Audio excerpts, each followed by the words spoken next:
cacing pada setiap irisan dagingnya. Pesisir identik dengan nelayan, tetapi banyak ditemukan seorang stunting. Sudah ada terdapat yang namanya gen parasit.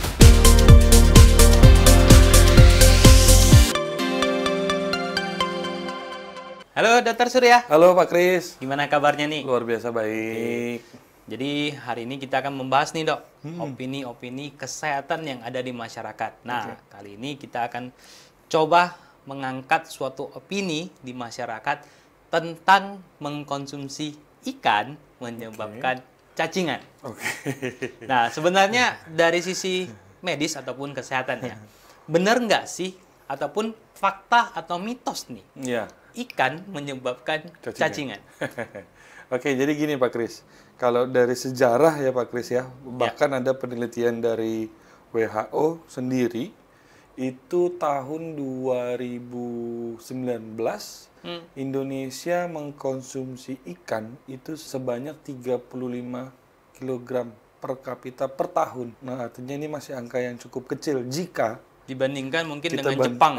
kita bandingkan dengan Jepang. Jepang itu mampu mengkonsumsi ikan itu 110 kg per kapita 3 per kali lipat ya, tahun, Dok? 3 kali lipat. Bahkan kita bisa mengatakan bahwasanya betapa cerdasnya juga orang-orang di sana jika kita bandingkan dari segi konsumsinya. Iya. Ya kan? Itu yang satu. Yang kedua adalah mengkonsumsi ikan bisa menyebabkan cacingan. Ini dulu pernah dibilang sama ibu saya. Gitu ya. Jangan banyakkan makan ikan, makan daging ayam aja. Mungkin ikan mahal dulu dok ya. Nah, mungkin Pak. Bukan karena saya nggak makan ikan jair, ikan hama ya, bukan ya Pak ya. Beda Bukan. ya. Beda kasus. Tetapi karena memang mitos zaman dulu ini sekalian terjawab. Iya. Mitos zaman dulu katanya kalau banyak makan ikan bakal cacingan. Iya. Nah, kalau zaman itu Ibu Susi sudah jadi menteri, mungkin kami sudah diledakan, Pak. Gitu ya. Tapi untungnya belum. Nah, sekarang kita sedikit meluruskan di opini kita hari ini. Mungkin Bu Susi masih jadi pedagang ikan. Masih jadi pedagang ikan waktu itu di Pengalengan sana. Oke, kita sedikit meluruskan bahwasanya betul ini adalah mitos. Tetapi perlu kita lihat dari dua sisi nih Pak Kris. Ya. Tadi kita bicara Jepang, sekarang sudah merajalela restoran cepat saji punya Jepang. Ya. Yang jenis makanan ada Sushi ya. tei-teinya, sushi itu ya. Iya. Nah, kalau sushi itu kan ada makanan yang mentah, Ya. ada yang setengah matang, ada Ya. yang well done, ada yang matang. Ya. Kalau kita lihat dari situ. Ya. Artinya bagaimana cara kita mengkonsumsi ikannya. Ya. Gitu. Tentunya ikan yang dijual di sushi-sushi itu beda sama ikan-ikan yang kita konsumsi sehari-hari nih. Benar. Ikan jair, ikan kembung, ikan nila, dan sebagainya. Ya. Nah, kalau kita mengkonsumsinya dalam pola masak yang tidak matang, Ya. ini ada kemungkinan memang akan menumbuhkan bakteri atau bahkan menimbulkan cacing kremi pada usus kita. Gitu. Tapi melihat pola hidupnya masyarakat Indonesia ini justru cenderung makan suka yang matang, matang total. Gitu kan, tingkat kematangannya maksimal. Maka ini bisa kita katakan untuk Indonesia sendiri itu masih mitos. Gitu. Karena diolahnya pasti dengan tingkat kematangan yang maksimal. Kenapa? Begitu tingkat kematangan maksimal, telur-telur yang ya maaf kata yang ada pada ikan tadi Biasanya sampai gosong ya, Dok? cenderung malah gosong gitu ya, karena masaknya sambil nonton sinetron ya. Iya. Gitu. Mungkin sekalian pakai helm ya, takut kena minyaknya penggorengan ya. Oke Pak, jadi saya mengatakan itu mitos. Oh, mitos. Mitos. Makan ikan kebanyakan malah jadi cacingan, mitos. Oke, jadi faktanya sepertinya seperti apa sih dok? Jadi seseorang mengalami cacingan. Iya. Kalau memang tidak ada kaitannya nih ya dengan mengkonsumsi ikan. Betul. Jadi gini, seseorang itu mengalami kecacingan, bahkan kita sudah dianjurkan untuk mengkonsumsi obat cacing itu dari usia kita 2 tahun. Benar. Nah, sejak usia 2 tahun, sejak dini, itu dari zaman dulu, bahkan saya juga waktu koas ikut tuh, mensuarakan makan obat cacing. Kebetulan penelitian saya tentang kecacingan. Siap. Gitu. Berarti sangat memahami nih ya, cacing-mencacing ya. Nah, cacing-mencacing jadi cacing, janganlah. Gitu ya. Nah, jadi kita cacing itu dari segala jenis makanan yang ada kita konsumsi, mau buah, mau sayur, mau ikan, mau nasi, mau apa, segala macam yang masuk ke dalam tubuh kita setelah direabsorpsi oleh zat asam pada lambung kita, itu akan meninggalkan sisa-sisa metabolisme yang akan lengket pada bagian usus kita. Oke. Nah, kalau pada talkshow kita saya mengatakan selalu sisa-sisa metabolisme. Itulah yang akan lengket di dalam usus kita. Nah, jadi kalau tidak kita berikan antinya, cacing ini bisa berkembang biak.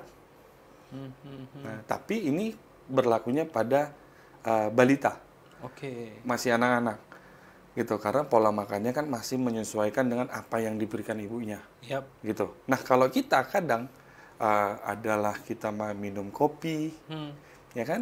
Ada kita minum teh manis. Kadang ada juga orang yang minum suplemen penambah tenaga. Ada yang minum alkohol, gitu ya. Ada cacingnya keleyengan nih Pak Kris, mabuk, akhirnya mati. Mabuk gitu. Bisa ya dok ya? Mabuk. Berarti inangnya mengkonsumsi alkohol, cacingnya juga ikut konsumsi alkohol? Enggak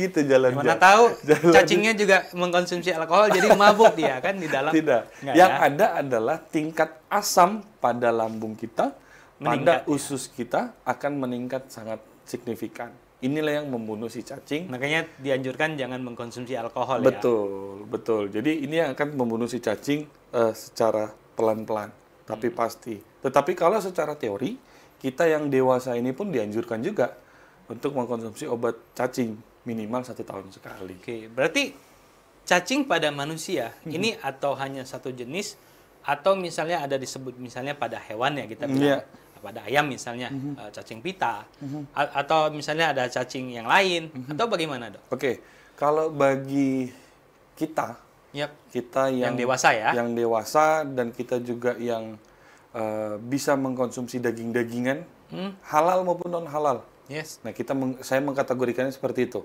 Karena dari daging, mau itu sapi, mau itu kerbau, mohon maaf, mau itu sapi pendek, saya bilangnya ya, itu memiliki cacing pada setiap irisan dagingnya. Nah, kalau tidak dimasak dengan sempurna, cacing itu akan masih hidup dan masuk ke dalam usus kita. Nah, pertanyaannya gimana? Apakah dia berkembang biak di pencernaan kita?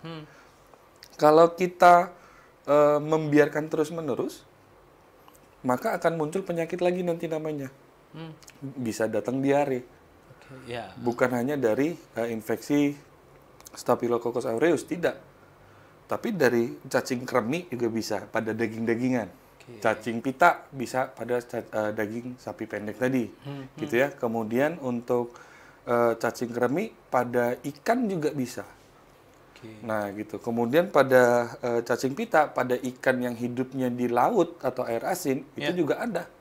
Tuna, salmon, itu juga ada. Nah, tapi gimana tingkat pengolahannya Pak Kris sebenarnya? Berarti cacing ini nggak lihat ikan air tawar, ikan air laut ya? Tidak. Berarti semua ikan ini mengandung juga yang namanya cacing ya? Iya. Atau cacing ini disebabkan oleh dihinggapnya lalat, atau memang di dalam yang tadi dokter sampaikan, di dalam irisan daging itu sudah memang ada kandungan yang bisa memicu terjadinya cacingan? Ya, di dalam tubuh kita ini ataupun manusia ataupun hewan itu sudah ada terdapat yang namanya gen parasit. Nah, cacing ini termasuk salah satu dari gen parasit. Jadi mau gimana pun kita bilang, oh sekarang ini nggak ada cacing nih di perut Pak Kris atau di perut saya, nggak bisa kita bilang. Pasti ada. Harus menggunakan alat ya? Menggunakan alat. Dan pasti. Dokter kita bedah? Tergantung dari apa yang kita konsumsi. Baik. Jadi, tapi secara medis, sebenarnya untuk meneliti cacing biasanya diambil, maaf katanya dari tinja ya? Tinja. Ataupun dari kotoran kita. Jadi nggak usah dibelah ya dok? Jangan dibelah Pak. Dari tinja susah aja. Nanti dijahit lagi dok ya? Baik. Jadi kalau kita bahas tadi masalah cacingnya sudah. Nah, sebenarnya ikan yang tadi katanya sudah kita patahkan nih, mitos ini ya. Nah, berarti ikan ini tadi dokter kaitan dengan negara Jepang yang cerdas. Apa ada kaitannya dok? Si ikan menyebabkan seseorang menjadi cerdas? Gini Pak Kris. Jadi di dalam ikan, komposisi si ikan itu ada insang, ada kulitnya, ada sisik yang kandungan nutrisinya ya. Nah, kandungan nutrisinya itu sangat tinggi yang namanya protein. 8,7 sampai 20% ada di dalam ikan. Kemudian ada yang namanya EPA dan DHA. Oke. Ini makanan yang dibutuhkan oleh sel otak kita untuk terus berkembang. Berkembang bukan dalam ukuran ya. Kalau ukurannya berkembang, penyakit itu nanti jadinya. Jadi balon. Nah, tapi dari segi intelektualnya, itu akan merangsang dari asupan yang diterima dari EPA dan DHA. Pada ikan, inilah kadar yang paling tinggi di ikan. Nah, jadi kalau kita mengkategorikan tadi Jepang negara cerdas karena suka makan ikan, kira-kira begitu penjelasannya. Dalam ikan, EPA DHA-nya sangat tinggi sekali. Mungkin karena ini salah satu seperti kita sebut faktor lingkungan ya, Betul. Dok, ya. Pengetahuan dan juga menyebabkan salah persepsi. Betul.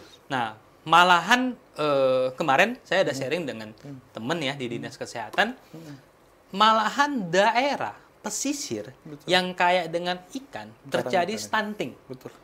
Ini hal yang saya sedikit terkejut. Betul. Pesisir identik dengan nelayan, tetapi banyak ditemukan seseorang stunting. Ya mungkin ini salah satu faktor karena kurangnya sedikit pemahaman ya tentang ikan. Nah, bukan ikannya orang Medan ya. Ikan kok bukan gitu ya.